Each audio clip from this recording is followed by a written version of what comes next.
い作戦を開始する。総員立体起動に移れ。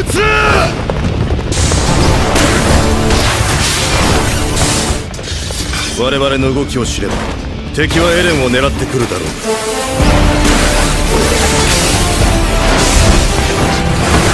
ここにいるのはフードで顔を隠した総員100名の兵士。生まれた時からみんな特別で自由だからだ。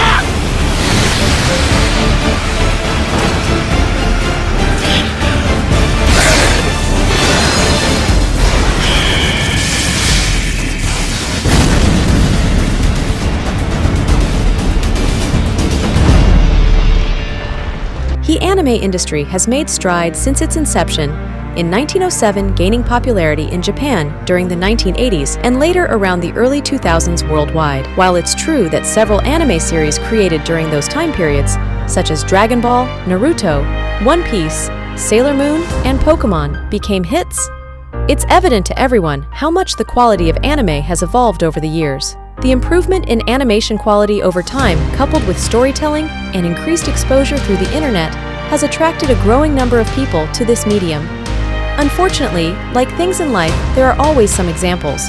However, there is a difference between being not good and reaching rock-bottom levels of badness. If you've been involved in the anime community for a while, chances are you may have encountered or heard about some series. However, in case you haven't seen everything yet, we've compiled a list of the worst that the anime industry has produced. Now, without further delay, let's get right into the video.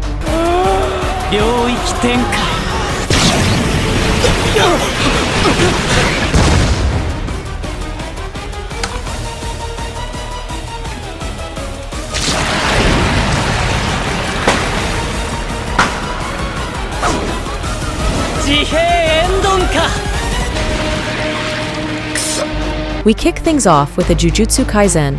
Jujutsu Kaisen has gained popularity, achieved significant success ever since its debut in October 2020. It has received ratings and numerous awards. In 2021, it even surpassed popular shows like Squid Game to become the second most discussed TV series on Twitter worldwide. It's no wonder that many fans and critics regard Jujutsu Kaisen as a masterpiece. Jujutsu Kaisen insists on crude humor, despite well-written women, episode 13. There are many moments in Jujutsu Kaisen which made it the worst anime on our list.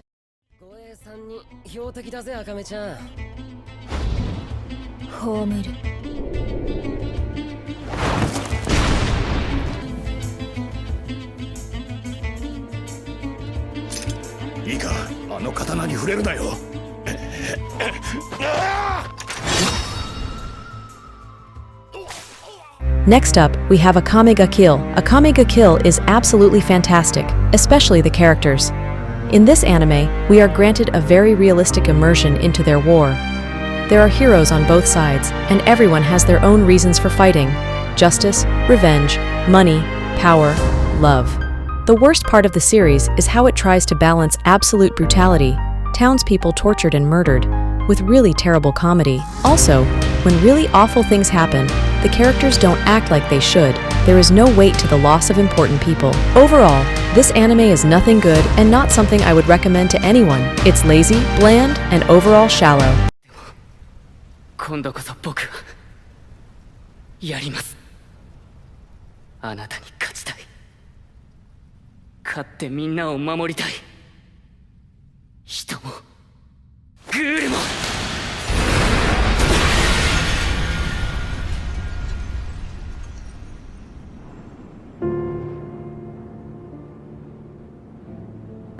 On number 3, we have Tokyo Ghoul.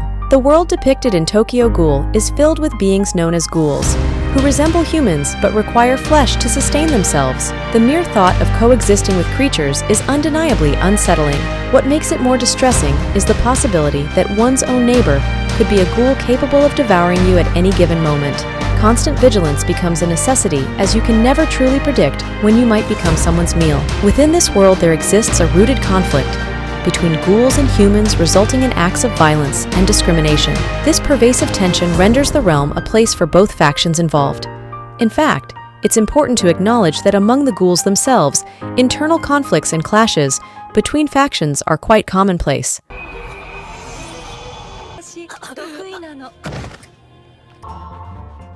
MG に食われた。パックが100円。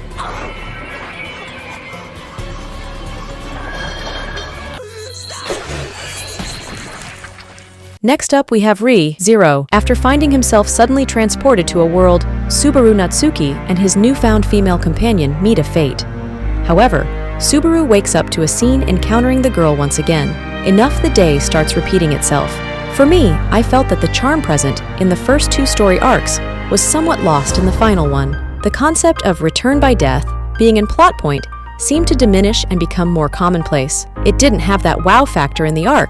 The captivating aspect of the half was how seamlessly and gradually the plot unfolded. The atmosphere it created was truly incredible, filled with tension. Unfortunately, that sense of tension seemed to dissipate unless it was reserved for the closing moments of each episode. The romantic element is also worth mentioning, as it felt somewhat awkward and slightly out of place.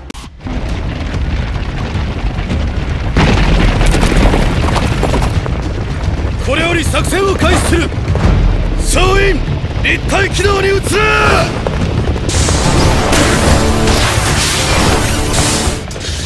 我々の動きを知れば敵はエレンを狙ってくるだろう。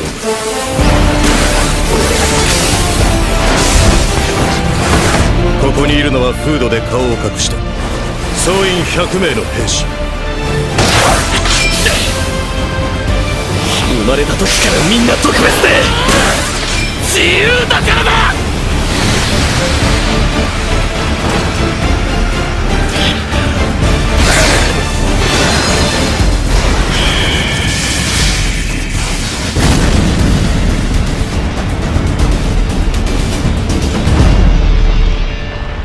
Finally, we have Attack on Titan.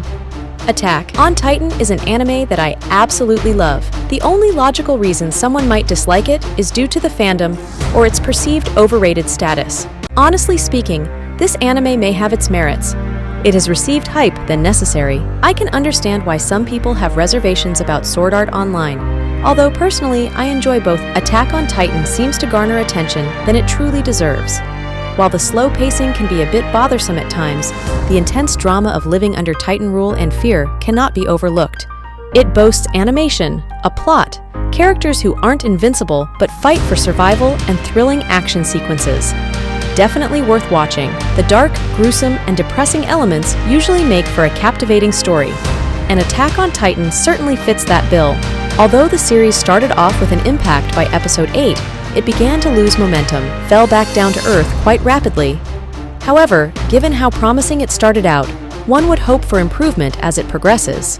Ultimately, it's not that Attack on Titan is a series, in fact, it presents a story, reserving the true glory of Attack on Titan for the manga version at least. However, due to the pacing, underwhelming battles, and numerous lingering questions, Attack on Titan transitioned from what could have been one of the standout anime series of the past decade to a rather forgettable one. So guys, this is it for the video. If you did enjoy watching, don't forget to hit the like and subscribe button. See you all in the next one.